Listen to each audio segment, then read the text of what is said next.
The manhwa opens with an aura of suspense as the Grand Duke finds himself seated before the imposing assembly of priests. His voice, though cold, carries an edge of urgency as he demands the return of Saintess Dinah.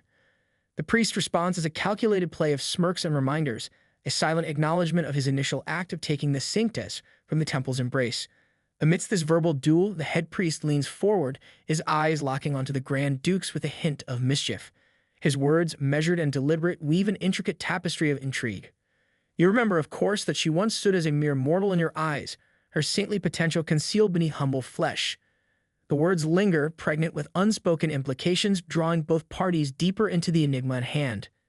The Grand Duke's mask of composure wavers, a subtle reflection of the intricate power play unraveling before him. The air grows electric with the unspoken tension coiling as both sides navigate a delicate dance of dominance. The head father's voice drops, a conspiratorial tone underscoring his next words. Consider, if you will, another option. A mere million Aaron could secure for you a fully awakened Saintess. Unbothered by their offers, the Grand Duke smashes the head priest's rose back, leaving him entirely baffled by this sudden attack. The Duke unsheathes his sword and affirms that he is doing this all for the sake of his daughter. Fuming in rage for his insolent behavior, the head priest goes on to warn him that the Grand Duke will not be spared for this act of insult against him. The act is equally surprising for his men, who even try to remind Grand Duke about the temple's status. Unfazed by their repetitive assertions, the Grand Duke advances purposefully, his steps unwavering, and with a single decisive strike, severs his arm. In a resolute tone, he elucidates that the young woman isn't Dinah. She is, in fact, his daughter, Ishtar. He emphasizes her role as his kin over her designation as his saintess. The Grand Duke's words serve as both revelation and caution, resonating in the charged atmosphere. He delineates a clear boundary, issuing a stern warning to the temple against any future mentions of his daughter. The message is unmistakable. He won't hesitate to instigate a conflict if the temple trespasses the sanctity of his familial bonds. Inside the mansion, one of the maids asks Ishtar, a beautiful blonde-haired girl, to come inside as it's getting colder for her to play. Ishtar, a well-mannered kid, follows the instruction and heads inside. Inside the prison, St. Ravian is welcomed by the staff, wondering if she came inside. The Saintess iterates that she can't give up pregnancy just because she became the Saintess, and besides that, her baby is more of a dearest friend to her. To the lady in command, Mrs. Rafian is pretty kind even for a monstrous person incarcerated in front of them.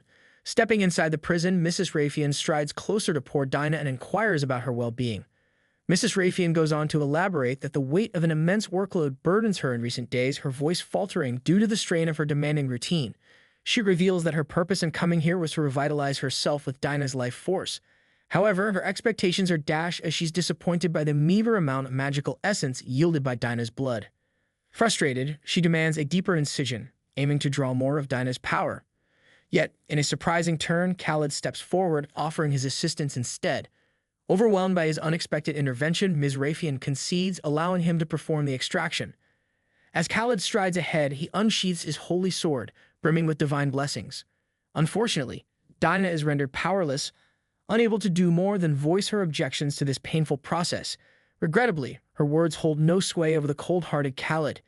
Even though she's exploiting the captive Dinah for her gain, Ms. Rafian audaciously perceives herself as wrong in this scenario. With a chilling warning, she informs Dinah that she could return to this cell every day, drinking her blood if fairness seems absent. Ms. Rafian reiterates that Dinah has the option to appeal to the goddess, implying that repentance could lead to absolution of her transgressions. Smirking at her miseries, Rafian lets Dinah rot inside the cell and heads out. Austin Empire is the country where a saint and an emperor have been bestowed equal powers, and before the blessing of light, the empire was walking in an era of destruction. There was the time when epidemics were rampant and the monsters used to rush over the human settlements. With bodies lying on the streets, human civilization was left hopeless, till one day when the door to the era of light was opened 100 years back. The empire went on to enter the Golden Age, a consequence of the salvation of its ruler. Shikan built a temple in honor of a saint who appeared at the invitation. Ever since the occurrence, human civilization is now living under the influence of endless peace and prosperity. Except for the one person who has been incarcerated in the prison, the servants bring her food, and the new maid Annie wonders why this poor girl is tied up. The older maids clarify that the innocent-looking girl behind the bar is nothing short of a monster in herself. Her tongue has been squeezed to prevent her from hurting herself. Their eyes collide, and Dinah can now communicate with Annie. Dinah controls her with her powers and uses Annie to free herself from the shackles. The maids panic at the sight and call for the priest or saint nearby, but it appears that they have been late to react. Dinah has bit her tongue and killed herself. Dinah stirs, Raphian's voice reaching her with a blend of concern and curiosity. Lost in thoughts of reincarnation, Dinah discovers herself in the temple's training chamber, Raphian present. Struck by Dinah's disheveled appearance, Raphian edges closer, her worry evident.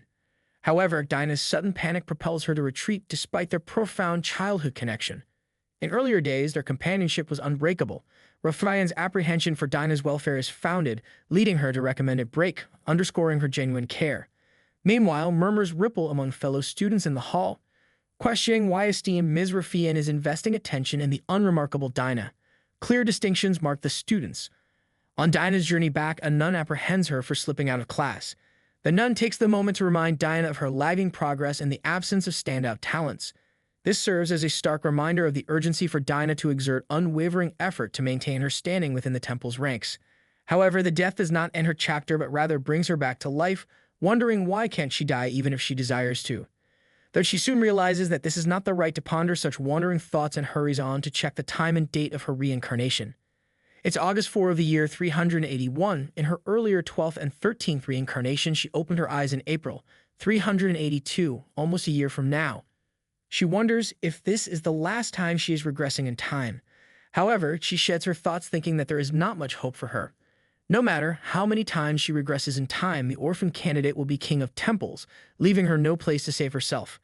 Dinah is already heart-wrenched. Despite her regressions, she has made numerous attempts to flee from her miserable fate, but has followed her in every regression. With tears plundering her eyes, Dinah cuts down her veins to end her life, but the divine powers come to her rescue again in her wounds on her own. There are only ways for her to end her life, either be tied up with the sacred magic tool or get killed by someone from outside the temple. There was a time when she used to love this place. One day, while she was begging for food, she came across this priest who identified the holy powers residing inside her and took her to his place. Despite her several reincarnations, the place she opens her eyes stays the very same. With her diary placed on the nearby shelf, she finds herself standing before the priest, whom she met by chance. Although she lacks cherished memories involving him, his simple acts of kindness have been enough to stave off hunger and desperation, preserving her fragile existence. The nun's compassionate guidance leads Dinah to her chamber, a haven that has felt like her own sanctuary since her arrival. Confronting the imposing statue, Dinah's contemplation deepens. Why would the divine bestow her with potent, sacred powers only to thrust her onto Earth, a realm where the potential for misuse looms large? A profound sense of melancholy washes over her as she kneels in devout supplication, beseeching the statue for liberation from the ceaseless hardships that beset her. Amid her internal tumult, fragments of memory resurface. There was a time, a festival, marked this season at the temple.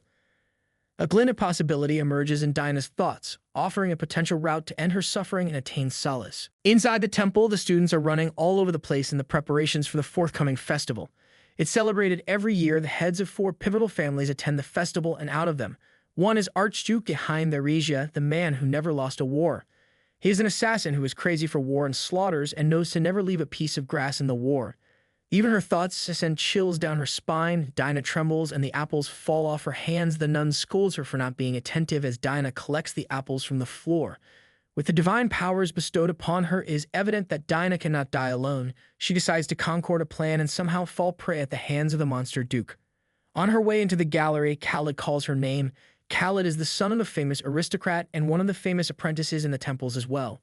She was also amongst those who like her because Khaled always showed great consideration for her. However, this was merely a display in his childhood, as he grew up to become a knight of Raphian.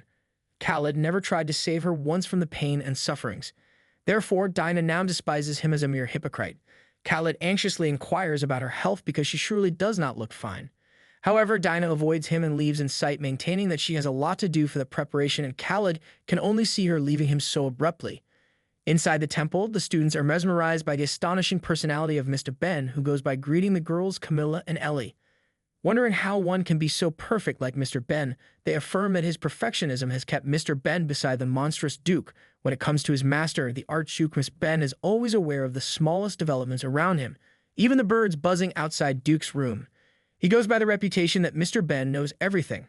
Inside the mansion, Ben inquires the Archduke about his preferences to wear on the event. The Archduke has chosen the black dress to wear on the event, where people normally wear the white dress, to express his diluted terms with the church. Mr. Ben assures to take care of his clothing while the Duke prepares himself for the celebrations. In the lounge, Jaime Theresia comes across his child Judy and questions if he got into a brawl again and got himself injured. Judy attempts to clarify that he sustained the bruises in the race, and his other child, Dennis Theresia, also sides with her brother. Before leaving the mansion, the Duke asks about the things they need, since he will be bringing a bunch of them on his return. Dennis maintains that father must bring him the infamous book Voice of the Rules, which is considered a limited edition publishing in the temple. On his turn, Judy goes on to shock everyone when he demands a younger sister. By clarifying his demand, Judy reiterates that father must bring him a sister from the temple, since both Hans and Sebastian have younger sisters, but he does not have one. Duke considers this demand as a part of his pranks, but Judy's reaction shows otherwise. He acts heart-wrenched that his father only loves Dennis, which is why his demand is not being considered. Tired by the argument, the Archduke calls for Dennis to help his brother understand that he can bring him a maid of his own, but finding his sister is not a possibility knowing that they don't have a mother. Dennis brings a solution to the problem to make both his brother and father agree on a mutual consensus.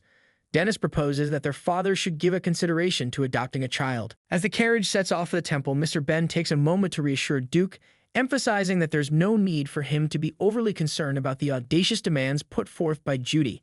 He reminds Duke that Judy's penchant for seeking outlandish things is a recurrent pattern, and as history has shown, these whims tend to dissipate over time. Just as before, Mr. Ben predicts that Duke will manage to navigate through these demands successfully. However, an intriguing shift occurs. Duke's contemplative expression reveals that his child's latest wish has sparked a new level of consideration. Duke admits that he initially brushed it off as a playful request, but Judy's unwavering determination and perseverance have prompted him to view it with a fresh perspective.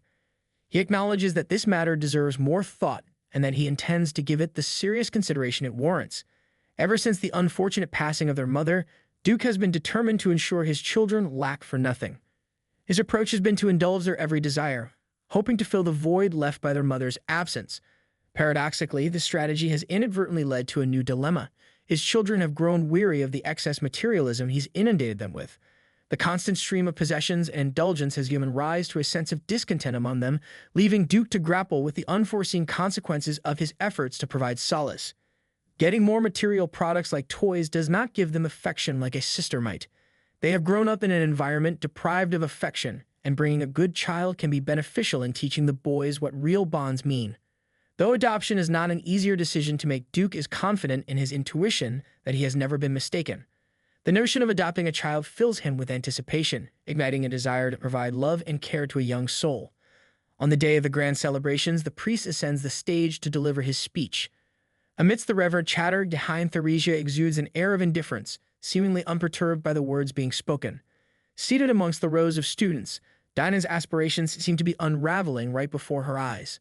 The task of getting closer to the Duke appears far more formidable than she had initially envisioned. Beyond the complexities of carrying out any form of assassination, she's even struggling to find a means to engage in conversation with him. Her musings are abruptly interrupted when two girls approach her with instructions to fetch chairs from the warehouse. With clenched fists, Diana reflects on how her past self would have likely complied without a second thought. However, this time around, she shocks her fellow students by vocally opposing their orders. An atmosphere of tension permeates the scene as Diana's defiance clashes with their expectations. Fueled by frustration over her altered behavior, one student vents her anger at Dinah. In a heated exchange, the student vehemently asserts the social divide between them, emphasizing that Dinah, as a poor orphan, can never aspire to attain the same status as a noble. Unbothered by their blabberings, Dinah's entire focus is on the chair, which is left empty, implying that the Archduke has left the ceremony. Her gaze calms all over the place and eventually finds him leaving the temple with his aides. She attempts to reach him out, but the girls standing next to her pull her back from the arm. Suddenly, a nun shows up and inquires about the fuss. The girls accuse Dinah of getting up in the middle of speech and falsely assert that they are barely asking her to take her chair. When the nun inquires about the purpose, Dinah responds that she was up to bring chairs from the warehouse. Deep down, she is taken worry that she won't be able to cling to the Duke if she goes onto this pace. She rushes outside to find the Duke and eventually catches him outside the temple. She stimulates all her courage and resolute not to let go of the opportunity. Summoning her courage, Dinah strides forward with determination. She approaches the Duke and respectfully requests a few moments of his time for a private conversation. The Duke, taking note of her attire that seems to indicate a saintly candidate, obliges her request. He instructs the guards to make way for her, granting her access to him. As she gets closer, her heart races, aware of the danger and the potential consequences of her actions. As they say, fate is eternal. Once in fate, the miseries of life are bound to repeat. Unfortunately, Dinah is experiencing this harsh reality of life. She finds herself standing in front of the Duke, who coldly repeats that Dinah must disclose who sent her to assassinate him, else she will be dying in his hands. Little does he know that his warning brings a glimmer of hope for Dinah, who is impatient to get rid of this life. She clings onto the king, hoping that he will eventually kill her. Her actions shock the Duke, impelling him to wonder what weird child he has come across. The Duke rebukes the silly child for thinking that she can actually kill him and rather asserts that her death has dragged her to him. Duke repeats his question, inquires if the temple has sent her, and probes what promises convinced her to pull off this risky task. However, despite his continuous menacing assertions, Dinah is unfazed. She does not respond to any of his accusations. Finally, when the Duke orders to hand her to the temple, Dinah bursts out, begging that she does not want to go back to the temple. She needs his help to kill her instead. With tears plundering her eyes, Dinah begs not to even depict the slightest of resistance if he kills her. Duke commands the guards to release Dinah from their grasp. His gaze is unwavering as he studies her. Curious about her age, he inquires, and to his surprise, it's revealed that Dinah is merely a 12-year-old girl. His expression softens as he places a gentle hand on her head, his voice taking on a more compassionate tone. He questions her once more, wondering if she truly wishes to avoid returning to the temple, and then astounds her with a proposition that leaves her bewildered. In an unexpected twist, the Duke suggests that Dinah could become his daughter instead. The revelation leaves her utterly shocked, her mind reeling to process this unimaginable turn of events. Stunned, she stammers, asking him to repeat himself to ensure she hasn't misheard.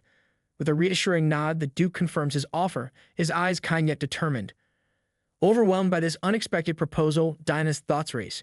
She expresses her reservations, her status as an orphan, making her doubt the possibility of being adopted by someone as prestigious as the Duke. The Duke's response, however, is resolute. It matters not to him. In his eyes, her background doesn't define her worthiness of being part of his family, and if she accepts his offer, she will be among the noblest children of the empire. Without a second thought, Dinah accepts his offer. She will be getting rid of the temple too. It's a beneficial situation for her either way. Looking at Dinah, the Duke ponders what took this maid kid to take such a step. She even begged for her death, and her expressions were entirely genuine, with any amalgamation of any underlying motive. When the Duke inquires about her name, it's the first time someone has shown such interest in her name. Dinah hesitantly introduces herself to the Duke. Wearing a gentle smile, the Duke informs Dinah to wait for a moment. He reveals that he'll be dispatching someone to initiate the formal adoption process and guide her to his residence as his newfound daughter. Expressing his apologies for startling her earlier, he acknowledges that his joyful expression might have been disconcerting for a young child like her. Against his assertions, Dinah maintains that she found his looks quite affectionate. No one has ever looked to her with such consideration. Before the Duke departs, Dinah can't hold herself to question when will she really be leaving this place. The Duke responds that he will be striving to complete the adoption procedure at the earliest so Dinah can head home with him. Dinah is happy that in the coming 5 days of the procedure, she will be free from the temple and eventually she can die, getting rid of this regressing life. The man consults with Dehain, asking if he is interested in considering a candidate for the Saintess position, and Dehain affirms his interest. The man goes on to explain that their temple considers the candidate for the Saintess role a valuable asset. In principle, he's reluctant to offer anyone to Dehain unless it's a lower-ranking candidate. Dehain asserts his desire for Dinah as his candidate. However, when the man belittles Dinah for being an orphan from the slums, Dehain's fury emerges. He forcefully emphasizes his choice of Dinah as the candidate for the Saintess position and presents a donation check of 1 million errands to assert his stance. After presenting the check, Dehain and Ben depart, and meanwhile, the man along with his accomplice engages in a discussion about their intention to keep the check for themselves instead of using it as a donation. Meanwhile, Dinah's wound is healed and she contemplates the possibility of venturing outside. Her unique power previously prevented her from leaving the temple, making her departure unexpectedly simple. Yet her excitement wanes as she considers the potential challenges ahead. She acknowledges the presence of the Grand Duke's twin sons and her own doubts about being accepted. Dinah's perception of nobility is tainted by prejudice, disdain, and oppression. She believes her orphan status will likely result in dehumanizing treatment, prompting her to question if she'll be treated as anything more than an outcast. Despite her difficult circumstances, Dinah contemplates ending her life when the right moment arrives. Until then, she braces herself to endure the challenges ahead. As Dinah is being led by a nun to meet the Grand Duke, the nun instructs her to follow whatever the Grand Duke says. In response to Dinah's inquiry, the Saintess mentions that if Dehain were to abandon her, she would be left to fend for herself. Hearing this from the Saintess is heartbreaking, given Dinah's previous attachment to the temple. On her way, Dinah encounters Ravian, and soon Ravian halts and inquires Dinah about her destination. The Saintess explains that starting from that day, Dinah will be going to Duke Tertia's residence. The sudden news startles Ravian, prompting her to seek permission from the Saintess to bid farewell to Dinah due to their close friendship. Subsequently, Ravian escorts Dinah outside the temple and questions the authenticity of her journey to the Grand Duke's house. Ravian's tone and expressions reveal a hint of jealousy and surprise at the Tertia family's decision to adopt an orphan like Dinah, possessing the lowest level of divine power. Yet Ravian swiftly realizes the inappropriateness of her reaction and apologizes to Dinah, attributing her fierce words to the sorrow of seeing Dinah leave. Despite her anger, Dinah listens to Ravian's apology. Frustration boils within Dinah as she recognizes that even after the mistreatment she endured from Ravian, her supposed friend continues to feign friendship. The realization deepens her resentment toward Ravian's insincerity and manipulations. Despite her burning desire for revenge against Ravian, Dinah manages to quell her anger and instead conveys her genuine well wishes. She takes a deep breath, composing herself before speaking. With a smile that conceals her true feelings, Dinah expresses her hopes for Ravian's happiness and prosperity. In a voice that hides her true intentions, Dinah showers Ravian with words of praise, wishing her good health and a future filled with positive experiences. While she speaks these benevolent words, a darker narrative runs through Dinah's thoughts. In the depths of her mind, she secretly hopes for misfortune and turmoil to befall Ravian. A stark contrast to the seemingly kind wishes she's outwardly expressing. After Dinah finishes her well wishes, Ravian expresses gratitude and begins to depart. As Ravian leaves, she can't help but ponder the shift in Dinah's demeanor. Meanwhile, Dinah takes a moment to steady herself, finding reassurance in the knowledge that she will no longer have to cross paths with Ravian. This thought helps Dinah regain her composure and find some semblance of peace. Under the night sky, Dehain seeks out Irene and discovers her gazing at the stars. Engaging her in conversation, Irene asks if they might be expecting a baby soon. Meanwhile, the Saintess guides Dinah out of the temple. She gestures toward a forest path and informs Dinah that someone awaits her at its end. With these words, the Saintess leaves Dinah alone, shutting the temple door behind her. Dinah's past has been fraught with suffering, abandonment, and betrayal. However, as she stands there, she senses a difference this time. Despite the cycle of pain that has defined her life, Dinah's current situation feels distinct. Before Dinah stands Ben, who reveals that he has been waiting for her. Identifying himself as the Archduke's secretary, Ben conveys his position to Dinah. With humility, Dinah lowers her head and greets Ben, asking him to care for her. In response, Ben politely advises Dinah not to bow, explaining that she's now a member of the Theresia family. Ben elaborates that the Theresia family is the sole archduchy within the empire, and Dinah will hold a special position as the Archduke's only daughter. Her actions and behavior will reflect on the family's honor. Sensing Dinah's confusion, Ben reassures her that with time she will grow accustomed to her new life and responsibilities. For Dinah, the idea of being part of the Archduke's family feels almost unbelievable, a dramatic shift from her previous circumstances. Having boarded the wagon, Dinah expresses her gratitude to Dehain for keeping his promise. He affirms his commitment to fulfilling his word. Inwardly, Dinah begins to draw a comparison between her current situation and her past. She recalls Ravian's facade of friendship at the temple, contrasting it with Dehain's sincerity. Observing Esther positioned at a certain remove, Dehain's curiosity compels him to ask if she's at ease. His discerning gaze then shifts to her sparse possessions contained within a diminutive bag.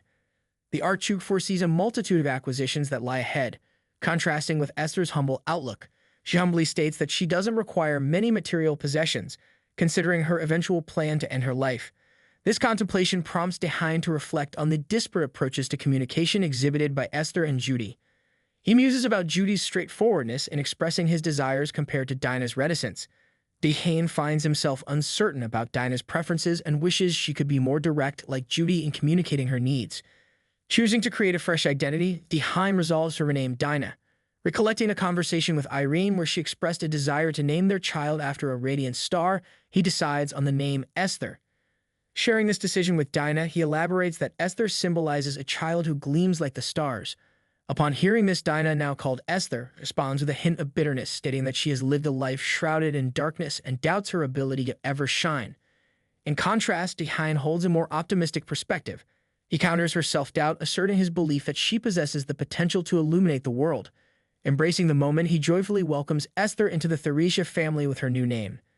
The name represents a newfound beginning, casting aside her past and embracing the chance to step out of the shadows and into a life of brightness. Additionally, Dehain extends the courtesy of choice to Dinah, allowing her to decide whether she's comfortable with her new name. After thoughtful consideration, Dinah embraces the opportunity to adopt her new identity. Even if it's just for a brief span, she's eager to claim this fresh start and agrees to the name Esther. Continuing their journey, Dehain observes the transformation within Esther. Now at ease, she sleeps soundly, unburdened by the worries that once plagued her. Dehain reflects on the depths of her previous struggles, contemplating the hardships she must have endured. In the ensuing moments, Dehain's perceptive eyes catch the sight of Esther's frayed attire. A train of thought leads into a revelation. The worn clothing once belonged to the temple's priests. With a swift and determined decision, he beckons Ben to redirect their path toward a clothing store. In an additional directive, he specifies their destination, Udar. The urgency in his words signals the importance of ensuring Esther's comfort and providing her with suitable attire. In a dream, Esther finds herself seated on a garden bench alongside a young boy. Their conversation begins with the boy inquiring about Esther's interactions with the Grand Duke. As their dialogue unfolds, the boy's focus shifts, and he expresses his concern for Esther's well-being. Just as the conversation takes a poignant turn, Esther's slumber is interrupted by a wakeful visit from the Grand Duke himself to Dehain. He informs Esther of an upcoming important trip to Tertia territory's older little street, explaining that it is essential for her to have a broader selection of clothing for the future. Subsequently, Esther, accompanied by Dehain and his secretary, Ben, embarks on the journey to the clothing store. Upon their arrival, they are greeted with the utmost respect by Lady Christian, the proprietor of the establishment. Furthermore, Dehain takes the opportunity to convey to Lady Christian his intention to select clothing for the young girl, referring to Esther. Upon noticing Esther's disheveled appearance, Lady Christian exercises discretion, refraining from commenting on her conditions so as not to upset her. Subtly, Lady Christian leans in and inquires to Esther about her name. However, before Esther can respond, Dehain intervenes, supplying her name as Esther. With a considerate gesture, Dehain turns to Esther, assuring her that he and Ben will remain present. He encourages Esther to take her time and explore the array of clothing options available, emphasizing her right to choose beautiful attire for herself. Christian guides Esther to a more secluded area within the store and kindly instructs her to wait. Offering a catalog, Christian encourages Esther to peruse the selection of dresses and make her choice. Esther, however, hesitates about sitting on an expensive chair. Seeking reassurance, she inquires if it's permissible. Christian warmly assures her that it's perfectly acceptable. This simple affirmation triggers a realization within Esther. She's no longer in the confines of the temple. The contrast becomes clear. Her actions would have been met with scolding in the temple, but now she can sit without fear of reprimand. Christian continues on her way, her curiosity piqued by the unusual sight of the Grand Duke accompanied by a young girl. Observing Esther, she notices the girl's unease in this unfamiliar situation. Esther clings to the catalog yet doesn't open it, a behavior that Christian briefly contemplates but dismisses, deciding not to dwell on it. Presenting the chosen clothes to Esther, Christian's face lights up at the girl's awestruck reaction to the beautiful garments. As they delve into various designs, Christian proudly showcases their store's special creations, earning Esther's delighted admiration.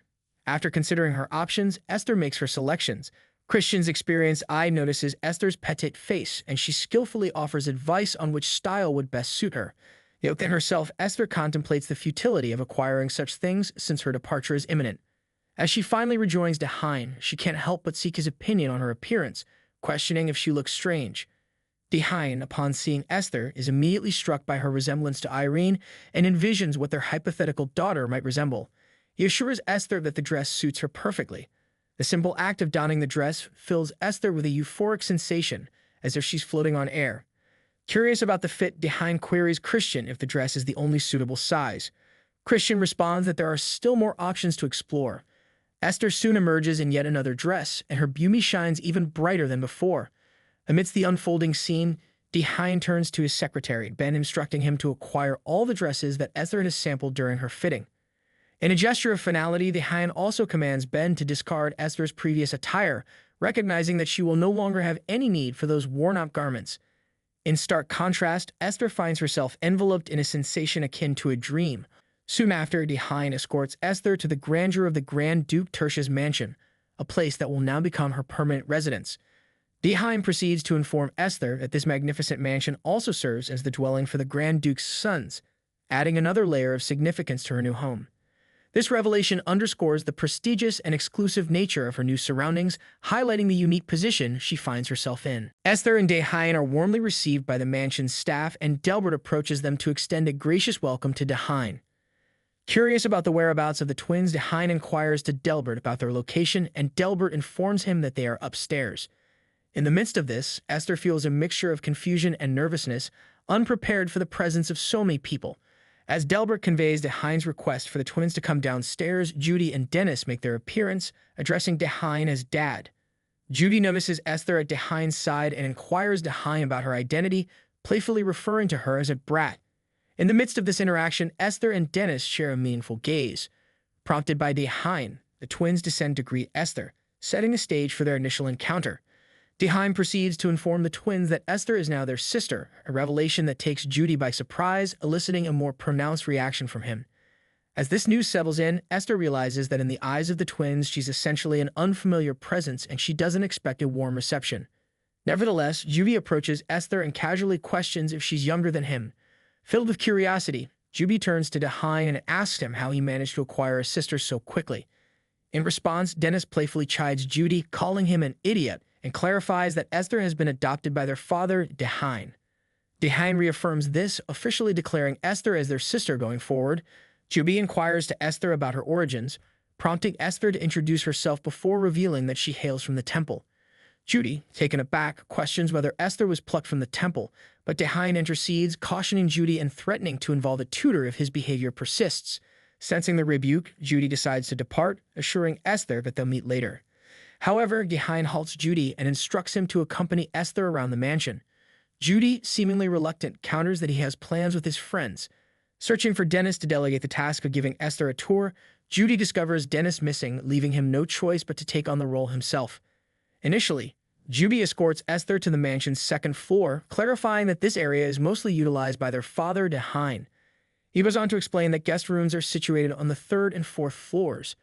Judy then points out that he and Dennis occupy a room on the fourth floor, allowing Esther to select a room on the third floor. Esther is awestruck by the sheer size of the mansion, while Judy begrudgingly fulfills his role as a guide, irritated by Dehain's decision. Intriguingly, Esther's appearance reminds Judy of his mother. Suddenly, Esther comes to a stop as a particular room captures her attention. Evidently intrigued by this room, Esther's interest piques Judy's curiosity. Judy reveals that he uses this room to sneak out of the mansion. Nevertheless, after a brief hesitation, he concedes, permitting Esther to choose that room on one condition. She must accompany him to meet Sebastian, his friend. Without much delay, Esther agrees to Judy's condition and assures him that she will indeed accompany him to meet Sebastian. As they continue their tour, Delbert appears and delivers the message that the Grand Duke wishes to meet with Esther. After some time, Esther finds herself seated at a table, where her attention is drawn to an abundance of cookies. Observing this, she deduces that Dehain has a fondness for desserts and treats. In the midst of these events, Dehain's mind briefly wanders, pondering if Esther might not have a preference for cookies. However, he promptly shifts his focus and presents Esther with her adoption documents. Esther takes her time reading through the documents before eventually putting her signature on them. With that, Dehain warmly congratulates Esther for formally becoming a member of the Tertia family. Yet Dehain observes a certain lack of animation in Esther's demeanor. Seeking to bring some comfort and perhaps a smile to her face, he takes a cookie and gently feeds it to her. Esther's response is immediate and genuine, as she finds the cookie incredibly delicious, allowing a momentary spark of joy to light up her expression. Furthermore, Dehain assures Esther that he is committed to bringing happiness into her life every day, pledging that she will never lack anything again. Soon, Delbert arrives to inform Dehain that Esther has fallen asleep. Taking this opportunity, Dehain summons a family meeting with the twins. Morning arrives and Esther awakens from a restful slumber, greeted by the gentle embrace of sunlight filtering through her curtains. Shortly thereafter, a maid named Dorothy enters Esther's room, offering a friendly inquiry about Esther's sleep. Esther responds with appreciation, acknowledging that she indeed slept well. With breakfast approaching, Dorothy suggests her assistance in getting ready. Esther graciously accepts the offer, thanking Dorothy for her kind gesture. Upon reaching the dining table, Esther notices the absence of tableware set specifically for her, which leaves her feeling a bit disheartened. Just then, Dennis approaches and warmly invites her to join them, assuring her that her place is being prepared and the missing tableware is not an oversight. Esther's spirits lift at his words. In the midst of this, it becomes apparent that Judy has overslept, a recurring pattern for him. As they settle at the table, Dennis engages Esther in conversation to confirm her name, and she responds with affirmation. Demonstrating his considerate nature, Dennis requests Delbert, the butler, to pour water for Esther. Dennis goes on to explain his own morning ritual of starting the day with a glass of water to promote good blood circulation. Encouraging Esther, he suggests the idea of establishing her own morning routine for a healthier start to the day. Simultaneously, Esther senses a certain distance from Dennis, recognizing that he doesn't seem particularly fond of her. His unexpected initiation of conversation catches her off guard as she hadn't anticipated him reaching out first. On the other hand, Dennis reflects on the previous night when Dehane had a heartfelt conversation with him and Judy. Dehane emphasized that Esther's origin didn't matter. What was important was that she was now their sister. He implored Dennis and Judy not to tease or mistreat Esther, singling out Judy, who often caused trouble. Dehane stressed the significance of protecting Esther and fostering a strong familial bond. He encouraged the twins to embrace Esther as part of their family and to establish harmonious relationships with her. As Dennis returns to the present moment, he contemplates Dehane's uncharacteristic concern for someone outside their family circle, leaving him puzzled by this unexpected display of care. A little later, Esther remarks about the water tasting delightful, expressing her appreciation for the clean water she didn't have access to in the temple. Dehane enters, greeting Dennis and Esther warmly. Esther addresses him as Lord, which slightly annoys Dehane. Despite this, he remains patient and refrains from showing his irritation. Esther is thrilled to be at the table with delicious food. However, Dennis notices her struggle with utensils. He takes the lead, teaching her how to use a fork and knife correctly. Esther quickly catches on, mastering the skill. This sight reassures Dehane that he doesn't need to be concerned about Dennis' behavior towards Esther. It's evident that Dennis is willing to help and support her. Subsequently, Dorothy relays to Esther that Judy had arranged a meeting at the Havel Garden before 2:30 p.m. Esther proposes that Dorothy convey to Judy to go ahead without her, expressing her intent to follow soon after. Intrigued by Esther's evident happiness, Dorothy raises the question of joining her, a proposition that Esther readily agrees to. After a brief interval, Esther reaches the expansive garden, where she is taken aback by its sheer magnitude. The immense scale of the garden leaves her surprised and awestruck. In the midst of this, Dorothy informs Esther that she has thoughtfully prepared a lunchbox for their outing. Settling down on a bench, the two companions decide to wait for Judy's arrival. Esther's excitement is palpable as she eagerly anticipates Judy's appearance. She fervently hopes for Judy's swift arrival, her anticipation filling the moments. However, despite her hopeful expectations, time passes and there is still no sign of Judy. The sense of waiting and wondering hangs in the air as Esther's enthusiasm meets the quiet reality of the unfolding scene. Meanwhile, Dorothy contemplates whether she should suggest that Esther return, considering Judy's apparent delay. However, Esther's resolve remains unwavering, as she remains steadfast in her determination to wait for Judy, eager to meet him for the first time. In an unexpected turn of events, a young boy arrives on the scene and approaches Dorothy and Esther. He inquires directly of Esther whether she is Judy's younger sister, introducing an element of surprise and intrigue into the situation. Esther stammers, questioning the boy's identity. In response, Sebastian becomes agitated and grips Esther's wrist, suggesting that Judy's pride might be wounded by acknowledging her as his sister. Esther quickly frees herself from his grasp. Then Sebastian makes an offensive inquiry, asking about Esther's pay and offering to double it. As Esther remains silent, he pressures her for an answer. At this point, Dorothy intervenes, warning Sebastian that if he doesn't cease his behavior, she will report it to the Grand Duke. Sebastian arrives, casting doubt on Esther's identity as the Grand Duke's daughter due to her eye and hair color differences. Suspicious of her honesty, he resorts to hurtful comments, demeaning her value compared to his siblings. Dorothy's intervention fails to halt Sebastian's derogatory tirade, as he persists in belittling Esther and warns of his determination to pursue the issue further. Esther confides in Dorothy about her struggle to assert herself among aristocrats and her discomfort with Sebastian's insults.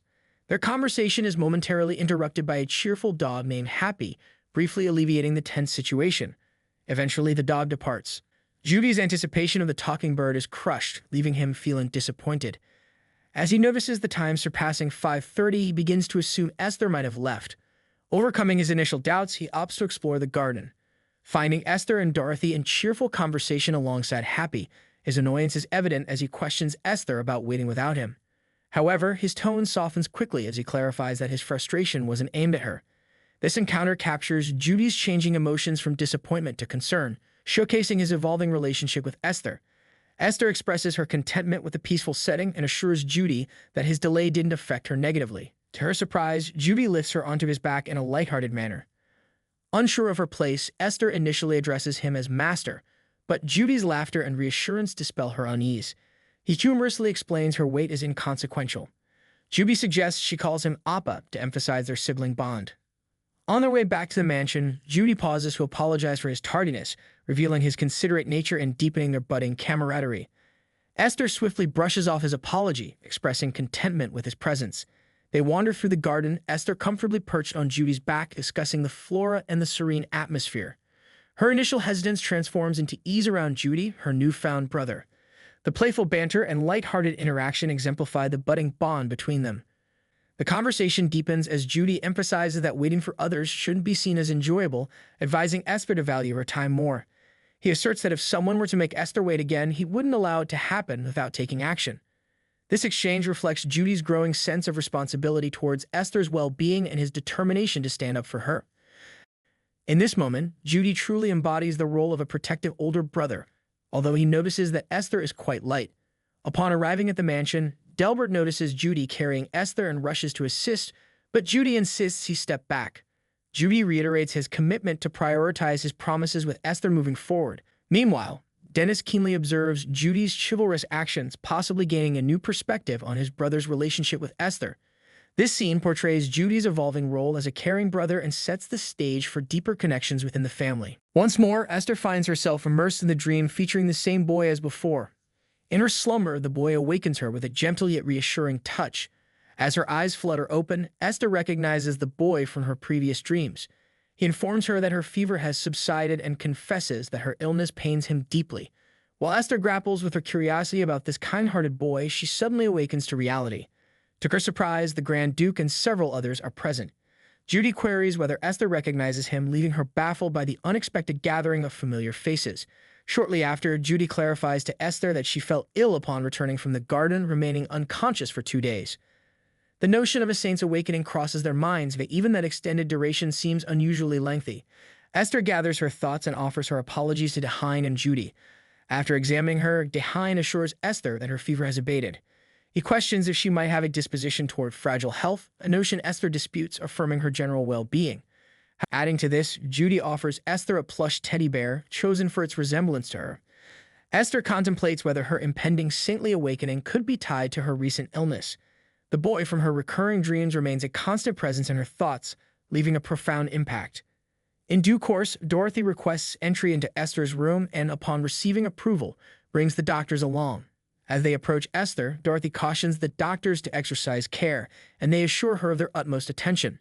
Esther's anticipation for answers grows as the doctor's presence offers a glimmer of hope in understanding her mysterious circumstances. After a considerable duration, Esther assures the doctors that she is truly well, signaling for them to conclude their examination. In the interim, Dehine makes his presence felt, inquiring about Esther's condition. Noticing her reduced vitality, he expresses concern to the doctor. Though no outward indications are discernible, the doctor decides to continue the assessment for thoroughness. A peculiar moment transpires as Esther and the doctor share an inexplicable gaze, momentarily captivating her. Ultimately, the doctor divulges that Esther exhibits no discernible abnormalities, yet her energy levels appear diminished. He advises Dehine to be attentive and takes proper care of her. With his counsel given, the doctor takes his leave, departing the room. In the midst of the current situation, Esther's mind drifts back to her experiences at the temple, where she had grown accustomed to receiving scornful looks from those who held purity in high regard. As she grapples with the memory, Esther wonders if her past conversations had reached the Grand Duke's ears. Despite her anxieties, she apologizes again to Dehine. Swiftly, he reassures her that apologizing for falling ill is unnecessary, emphasizing her well-being as a source of gratitude for their new family. Dehine's words resonate with deep understanding and warmth, standing in stark contrast to the cold treatment she had experienced before. As the relentless rain continues to pour outside, the Grand Duke remains occupied with his responsibilities, aching to ensure his children's safety. In an urgent interruption, Dorothy bursts into Dehine's room, accompanied by Ben, bearing news of Esther's sudden deterioration. Dehine wastes no time and hurries to Esther's side, his concern evident in his swift movements. Amid the tension, Esther's voice trembles as she reveals an overwhelming fear that has taken hold of her. She confesses her dread of even the simplest acts, drawing breath and existing. Her words stun those present as she implores Dehine, her desperation laid bare, to end her suffering by ending her life.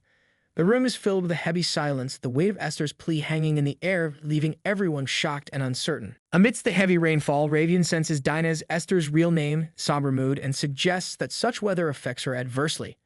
Ravian seeks Dinah's assistance in finding a way to unwind and relax, but Dinah's pain is evident as she pleads for relief from her distress. In the midst of this, Dehain successfully rouses Esther from her troubled state. With care and concern, he questions if she recognizes her surroundings. Esther, momentarily disoriented, questions if she's still at the shrine. Dehain gently reassures her, clarifying that she is in the Grand Duke's mansion. Regaining her composure, Esther apologizes for her agitation, revealing that during her time at the shrine, every rainy day was accompanied by distressing experiences at the hands of Ravian. Dehain interrupts, urging her to take a moment to relax.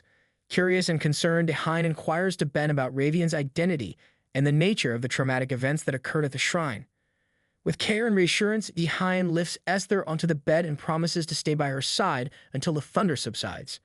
Esther, ever considerate, questions if he has other responsibilities to attend to which Dehain assures her that he'll take care of his work right there. As he gently sets her down, he inquires to Esther about any past troubling incidents at the shrine, but Esther opts not to divulge the details. In the midst of their conversation, Dehain inquires to Esther about her fear of thunder, and she responds that it has been a fear for a long time. With a tender touch, Dehain caresses her hair and offers comforting words, assuring her that the mansion is a safe haven where no harm can befall her. He vows to protect her and encourages her to feel secure. Meanwhile, Judy makes an unexpected entrance, inquiring about Dehain's presence. The heightened thunder prompted Judy to check on Esther's well-being. Judy approaches Esther, questioning her about her red eyes and suggesting he'll lie beside her to sleep. As Dehain and Judy discuss Judy's habit of falling asleep while talking, Ben enters to update Dehain on Judy. Dehain reassures Ben that he's taking care of things. In a private conversation, Dehain confides in Ben about Esther's troubling memories of the shrine and asks him to gather more information about the shrine, particularly the Saintess Ravian. Dehain emphasizes the importance of learning more about this past connection. Dehain emphasizes that everyone, regardless of their importance, must face their challenges head-on. The following day, Esther wakes to the heartwarming sight of Duke Dehain and Judy sleeping beside her, showing unwavering support. After preparing herself, she leaves her room, noticing that Judy and Dehain have refrained from mentioning rainy days, likely to spare her from distressing memories. As Esther enters the main hall, she encounters Dennis, and they exchange warm greetings. Esther's curiosity prompts her to inquire why Dennis is always engrossed in books. Dennis enlightens her, explaining that accumulating knowledge translates to acquiring power. Intrigued, Esther engages in further conversation with Dennis. Their discussion leads to Dennis inviting Esther for a leisurely stroll around the garden. While walking, Esther notices that the route they are taking is unfamiliar, prompting her to realize that this path differs from the one she had previously taken. Dennis stops and offers an apology, revealing that their garden walk was merely a pretext. Due to the presence of numerous maids, he concocted the excuse to facilitate their escape. In response to Esther's inquiry, Dennis explains that Judy is straightforward and accepted the ruse easily. However, he admits that he doesn't truly view Esther as his younger sister. He pledges to delve deeper into understanding her, indicating his intent to uncover more about her background and identity. This revelation leaves Esther pondering the complexity of her relationship with Dennis and the uncertainty that shrouds her past. The following day, Dennis is engrossed in his book until it grows late, prompting him to decide it's time to retire for the night. As he heads towards his room, he spots Judy and ponders the reason for his presence at such a late hour. Dennis' curiosity is piqued as he overhears Judy questioning Dehain about his visit to Esther's room, leading him to ponder the nature of their relationship. Observing the strong connection between Judy and Esther and considering their shared sleeping arrangements, Dennis begins to question Esther's role within the family. His perception of her intelligence now intertwines with his uncertainty about her true intentions. Presently, Dennis guides Esther to a secluded corner of the garden and unveils a concealed passage, further deepening the intrigue. He clarifies that they will utilize this passage for their meetings, ensuring their discussions remain private and confidential, shielded from prying eyes or ears. Additionally, Dennis suggests to Esther that he has some matters to address in the village and proposes that they go there together, leaving the decision up to her. Following this, Dennis maneuvers through the narrow passage known as the dog hole, emerging on the other side. Fueled by determination, Esther follows suit, eventually reuniting with Dennis on the opposite end. During a fleeting moment, their eyes meet, a silent connection forged between them. They decide to continue their journey together. As they progress, Dennis and Esther arrive at the village. Esther's expression transforms into one of astonishment and joy upon witnessing the bustling activity and vibrant life of the community. The sight of the bustling crowd engrossed in their daily affairs leaves Esther both surprised and captivated. While they continue their journey, Dennis's mind drifts back to his father's chance encounter with Esther at the shrine. He ponders over which aspect of Esther Dehaing truly favors. To shift the subject, Dennis abruptly informs Esther that he has to attend to something else. Esther expresses her desire to accompany him, but Dennis declines her offer, suggesting that he will go alone. He requests that Esther wait for him at their current location, and she agrees. Noticing Esther's slightly apprehensive demeanor, Dennis inquires if she feels comfortable waiting alone. Esther assures him that she has no concerns and is content to wait. With that, Dennis departs on his own errand, leaving Esther behind as he heads off. As Esther watches Dennis's figure disappear into the distance, a sinking feeling settles in her heart. She gradually comprehends his intention to leave her behind. The pieces of the puzzle align: his sudden invitation, his quick departure, and she understands the logic behind it. A conflicted sensation courses through her. She comprehends the necessity for Dennis' actions, given her sudden presence as an unexpected family member, but it creates a tumult within her as she recollects the warm moments shared with Dehaing and Judy. Amid her internal struggle, Esther stands alone, her attention captured by a couple of men who eyed her curiously. Their focus shifts to her attire, a clear indicator of her noble status. Observing her lack of bodyguards, they anticipate an opportunity to exploit the situation due to their financial hardships.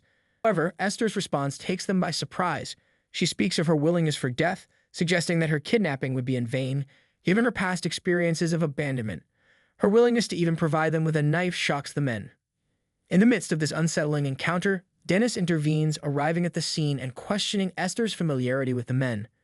The men are amused by the situation, seeing an opportunity to target two seemingly defenseless nobles for abduction. Dennis confronts the men, challenging their knowledge of his identity. Their recognition of his distinctive eye color confirms that he belongs to the Tersha family. In response, Dennis taunts them, daring them to touch him if they dare. Feeling cornered, the men quickly backtrack, apologizing and choosing to flee the scene to avoid any confrontation. After dealing with the men, Dennis turns his attention back to Esther, his demeanor shifting to one of anger and concern. He demands an explanation for her behavior, clearly agitated by her actions and the risky situation she put herself in. Shortly after, Dennis admits to Esther his deliberate act of leaving her alone. He explains his curiosity about observing her genuine emotions and reactions while she's by herself. However, he acknowledges his oversight in not considering the potential danger she could have faced. Esther, perplexed by Dennis's seemingly emotionless approach, questions his true nature. Dennis swiftly expresses remorse and apologizes to Esther for his thoughtless action, assuring her that he will not repeat such behavior in the future. Dennis confesses to Esther that he didn't intend to abandon her and advises her against talking about suicide. He emphasizes the value of appreciating life. Reflecting on their conversation, Dennis urges Esther to return to the mansion. Esther, however, raises doubts about Dennis seeing her as a sibling. In response, Dennis expresses his desire to retract his earlier statement and attempts to reason with Esther about the gravity of discussing death. Together, they head back to the mansion. Later during a meal, Dehaing prompts Dennis to address the events of the previous day. Dennis openly admits his lack of caution and sincerely apologizes for his actions. Dehaing graciously accepts Dennis' sincere apology, commending his honesty. Despite the limited time they spent together, Dehaing emphasizes that Esther is now an integral part of their family, and he looks forward to a future filled with happiness together.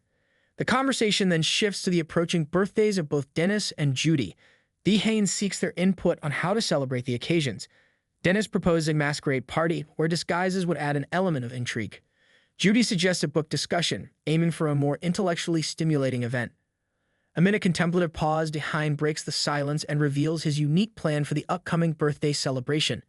He expresses a desire to do something remarkable and memorable for the event and announces his intention to introduce Esther during the party, signifying her newfound place within their family. When asked for his idea, Dehaing reveals his plan to create a special seat for Esther and formally introduce her to their circle during the upcoming twins' birthday celebration, capitalizing on the gathering of all the important guests. Judy enthusiastically supports this concept, relishing the opportunity to showcase Esther and undermine Sebastian's attitude. Esther, however, is internally conflicted as this clashes with her initial plan to quietly leave the mansion. Dehaing turns his attention to Esther, reassuring her that they have 3 months to prepare for the birthday party. He informs her of his decision to arrange a tutor for her, ensuring she is well prepared for the occasion. Esther expresses her gratitude for his support. Shortly after, Ben arrives and updates Dehaing about the discovery of skilled tutors for Esther's education. Ben emphasizes their expertise and significant knowledge in various subjects. He further reveals that these tutors are currently teaching the Lady of the Count, underscoring their high qualifications. Dehaen informs Ben that the tutors for Esther will be paid 3 times the amount given to the Lady of the Count for their services. Ben expresses his astonishment at Dehaen's willingness to spend generously when it concerns Esther's well-being, highlighting his dedication to her. In addition, Ben shares the results of his research into the allegations of student abuse at the temple. He explains that he was told nothing of the sort had occurred there, and the authorities denied the existence of any incidents involving locking students in the building. This response perplexes Ben, as he expected some acknowledgement or investigation into the matter. Ben proceeds to share the findings of his investigation into the temple's children, specifically focusing on a student named Ravian. He reveals that after thorough research, it was determined that there is only one person with that name, the Lady of Duke Baron. Ben goes on to explain that Ravian was being trained with the intention of becoming a saintess in the future. Due to the potential secrecy surrounding such activities, it is possible that any abuse or wrongdoing at the temple might have been concealed. Dehaen acknowledges this information and expresses his interest in continuing the investigation. Despite Ben's efforts, the reported findings suggest that there was no evidence of abuse within the temple and everything seemed normal. This perplexes Dehaen, leaving him to wonder about the true nature of what transpired with Esther during her time at the temple. The mysterious circumstances surrounding her experiences there remain unresolved, prompting further curiosity and concern. Esther is overjoyed by the freedom to use as much paper as she pleases without any worry. Her current happiness contrasts with her memories of the shrine, where her drawings were often marred. Now she contemplates her next artistic creation with delight. In the midst of her creative moment, Dorothy enters and swiftly notices that Esther has depicted her in the drawing. A heartfelt token of gratitude for Dorothy's continuous assistance. Enthralled by Esther's artwork, Dorothy realizes that Esther possesses remarkable artistic talents and contemplates sharing this discovery with the Grand Duke. Despite Dorothy's intention to inform the Grand Duke, Esther quickly interjects, downplaying her own abilities by stating that anyone could draw better than her. This self-doubt traces back to her experiences at the shrine, where the saintess frequently undermined her confidence by suggesting that others were more skilled artists. Esther's past insecurities still affect her perception of her artistic talents, even as she creates a meaningful and heartfelt piece. The impact of the shrine's demeaning remarks on Esther's self-esteem is evident. Dorothy, on the other hand, is genuinely impressed by Esther's artistic skills and labels her as a genius, affirming that the quality of her work belies her young age. Despite Dorothy's praise, Esther still struggles with feelings of being overrated and doubts her own abilities. In the midst of this exchange, Dennis arrives, drawn by Dorothy's excitement. Curious, he questions Esther about her choice of address, suggesting she call him brother or appa since they are now a family. Encouraged by his words, Esther tries out the term brother for Dennis, and after some practice, he instructs her to consistently use that term to address him in the future. This moment showcases Dennis' desire for a genuine sibling bond and his effort to make Esther feel like a true part of the family. Furthermore, Dennis engages Esther in a conversation about her preferences, specifically her feelings about books. He notices Esther's drawing, and after confirming that she indeed created it, he asks if she could draw him as well. Although Esther initially doubts her abilities, Dorothy intervenes and assures Dennis that Esther is actually a talented artist. Encouraged by Dorothy's words, Dennis persists in his request, prompting Esther to agree to draw his portrait. With Dennis' gratitude, Esther begins sketching his portrait. Dennis is intrigued by the focused expression on Esther's face while she works. Despite Esther noticing his gaze, Dennis doesn't elaborate on his observation and urges her to continue. As Esther completes the portrait relatively quickly, she expresses her concern about whether it meets Dennis' expectations, displaying her insecurities about her artistic skills. Upon inspecting the portrait, Dennis promptly recognizes Esther's remarkable talent, and his admiration for her skill becomes evident. He's intrigued by the realization that a child could possess such artistic prowess. However, Esther's self-doubt still lingers, and she continues to downplay her abilities, considering them accessible to anyone. Dennis questions whether Esther acquired her drawing skills at the shrine, but she denies having learned there. He emphasizes to Esther that her talent is something to be proud of, and he promptly rises from his seat, intending to find Delbert and share the portrait with him. As Dennis departs, Esther experiences a genuine sense of delight and accomplishment, finally acknowledging her own artistic capabilities. While conversing, Delbert expresses his dissatisfaction with the current regimen of regular training, indicating his belief that it falls short of expectations. In response, Dehaen acknowledges this sentiment but counters that the prevailing atmosphere of ease is misleading, cautioning that the unpredictable nature of conflict necessitates a constant state of readiness. He emphasizes the need for vigilance, revealing a lack of complete trust in the stability of their circumstances. In the midst of their discussion, Dennis queries Delbert about Esther's whereabouts. As Dehaene seeks to ascertain Esther's location, Delbert informs him that she is currently situated in the garden, deeply engrossed in her artistic pursuit of drawing. Delbert continues to share his observation with Dehaene, expressing that Esther possesses exceptional talent in drawing. Dehaene's curiosity is piqued by this revelation, a mixture of surprise and intrigue evident in his reaction. Responding to the newfound information, Dehaene makes his way to the garden, where Esther is engrossed in her artistic activity. He calls out to her, inquiring about her whereabouts. In the garden, Esther is seated at a table, surrounded by her drawing tools, her intention being to create a self-portrait. Amidst her intense focus on her drawing, Esther remains unaware of her surroundings, not noticing Dehaene's approach. Esther, lost in her thoughts of what to draw, suddenly feels someone's presence and raises her eyes, discovering Dehaene standing there. She realizes he has been watching her for a while. Curious, Dehaene asks if she drew Dennis, and Esther affirms this while modestly expressing that she doesn't believe the portrait turned out beautifully. Dehaene then kindly asks Esther if she would be willing to draw a portrait of him, assuring her that it's optional and he won't pressure her. Esther expresses her self-doubt about her drawing skills, prompting Dehaene to reveal this plan to decorate his office with a portrait. He assures Esther that if she's uncomfortable, he'll seek another artist. Delbert recalls that Dehaene typically dislikes portraits due to their inconvenience. Despite this, Dehaene persists with heartfelt enthusiasm, using a bit of exaggeration to persuade Esther. With genuine sincerity, he once again asks if she considered drawing his portrait. Touched by his earnestness, Esther agrees to the task. Dehaene expresses gratitude and unwavering confidence in her abilities. This exchange showcases a unique connection forming between Esther and Dehaene, as he encourages her artistic potential and she becomes more receptive to his kindness and consideration. In another corner of the scene, Ben approaches Delbert seeking Dehaene's whereabouts, indicating he has information to share. Delbert gestures toward Esther and Dehaene, unveiling that Esther is presently engrossed in crafting a portrait for the Grand Duke. This revelation leaves Ben taken aback, echoing Delbert's prior observation about Dehaene's aversion to portraits. Ben's enthusiasm bubbles over, prompting Delbert to caution him to modulate his voice. The paradox is striking. A figure renowned as the world's demon, unveiling a gentle side to a mere 10-year-old. Dehaene and Esther share a heartfelt conversation, where Esther expresses her joy in drawing. Dehaene responds warmly, offering to not only help her improve her artistic skills, but also encourage her exploration of various interests. This tender interaction marks a significant shift in their relationship, as Dehaene's benevolent intentions and Esther's growing appreciation for his kindness begin to intertwine.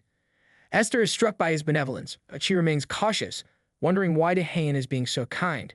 Grateful for his gesture, she expresses her thanks while grappling with the challenge of not getting too accustomed to this newfound warmth in her life. As she completes her drawing, she can't help but ponder whether her efforts will meet Dehaene's expectations, adding an undercurrent of uncertainty to her sense of accomplishment. Dehaene's excitement is palpable as he calls Ben over to see the portrait Esther has created. Ben is rendered speechless by the quality of the artwork and acknowledges it as a remarkable talent. The notion of the shrine's influence crosses his mind, but Dehaene views it as Esther's unique gift. With the Tertia family dinner on the horizon, Dehaene decides that the occasion is perfect to showcase the portrait.